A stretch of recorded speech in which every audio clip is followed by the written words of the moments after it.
kulanti wacan oo wanaagsan daawada meel walba aad joogto waxaad ku soo dhawaataan update-kan xiiso leh marka la soo kordhay warbixinadan ugu dambeeyay ee laga qoraarmaha koonfurta iyo soo kale Bollywood-ka. warbixintana waxaan ku bilaabi doonaa filmka Fighter ayaa waxaa laga mamnuucay dalalka golfiska la iskugu yeero marka laga reebo filmkan dalka Imaaraadka Carabta.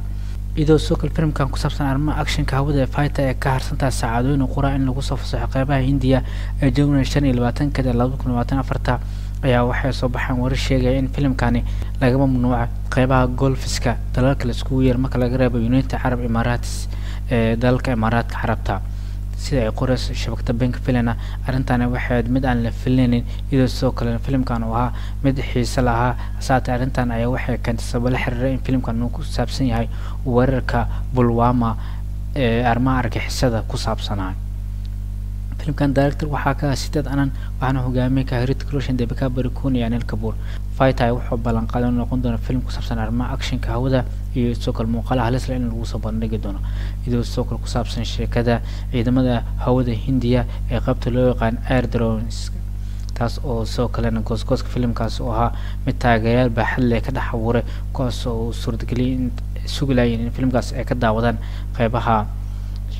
tiyaatarada. soo kale wuxuu yahay mid soo bandhigi doono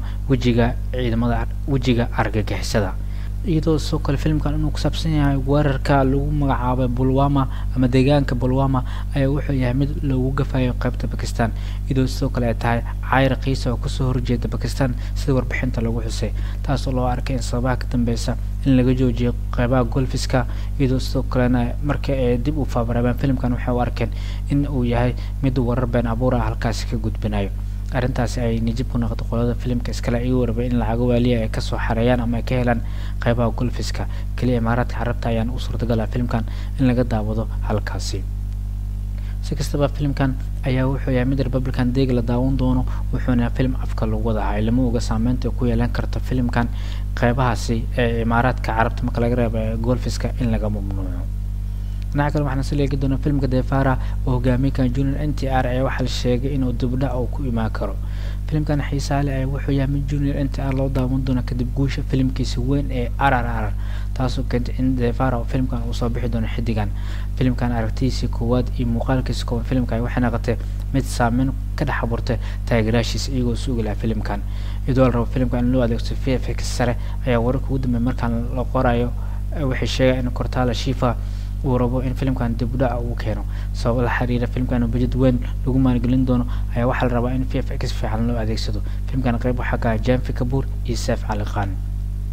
filmkan ayaa waxaa la kor loo astay in la daawado 5 Abriil 2024 sanadkan aan ku guda jirno. markan waxaa la sheegay in kala barka sanadkan wixii ka dambeeyay in filmkan la soo fasaxi doono maadaama la sheegay in farsamo adag laga qaban doono filmkan oo Junior NTR uu hogaamiye ka yahay. arrintan ayaa u sababa si warbaahinta ay qorayso in Junior NTR filmku ku soo laaban lahaa inuu noqdo filmka ag dhawaan kara awoodda filmkiisa RRR oo kale si guushiisa halkiisa kala socoto. arrintaas oo jirta awgeed waxa loo baahan yahay la sheegay filmkan in loo adeegsado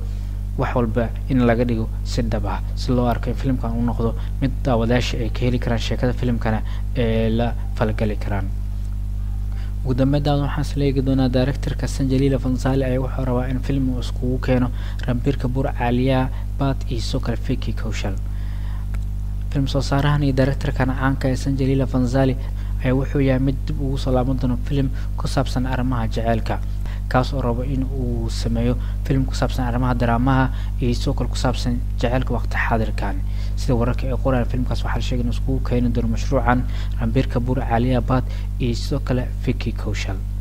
directorkan ayaa waxa loo go'aan ogyahay filmadiisa arrimaha jaceylka iyo dramaha sida Badmaafat iyo Bajro Mastani, kuwaas oo filmadaas ay noqdeen kuwo guuleysteen sheeko ahaan iyo ganacsi ahaan. markaan ayaa shabakada bank film waxay qoraysay in Sanjay Leela Bhansali uu rabo inuu filmkan jaceylka ee waqti xaadirkan ka turjumayo in uu isku keeno xidigadaasi. mashruucan ayaa kale waxaa la sheegay in uu ka horeeyay filmka insha Allah saatee mashruucaas wuxuu noqday mid meel la iska dhigay kadib markii la sheegay in Salman Khan markii hore loo soo bandhigay uu iskaga baxay islamada Sharuqan ayaa loo soo bandhigay waxna la sheegay in ugu dambeyn uu aqbali waayay Sharuqan uu iskaga baxay saatee in sheeko ahaan uu ka helay kaliya ma uu san rabo in film jacayl oo dib u sameeyo. iyadoo sidoo kalena ay jirto in atriishada Caalia Bhatt ee kala soo shaqeysay Sanjalila Fansana filmkeeda Gangube Kadiwari ayaa waxay noqonaysaa in mashruucan dib u soo gali doonto sidoo kalena Ranbir Kapoor iyo sidoo kale xidig kale ee lagu magacaabo Vicky Kaushal ayaa waxay marayaan wada hadal ugu dambeeyay in filmkan armaajo jacayl ku saabsan in lagu soo daro si kastaba haddii warbixinada ay noqdaan waxay noqonaysaa film xiiso leh oo la iskugu keeno laba saaxiib ah iyo sidoo kale laba isku dhaxdo waxaana ka dhigaysaa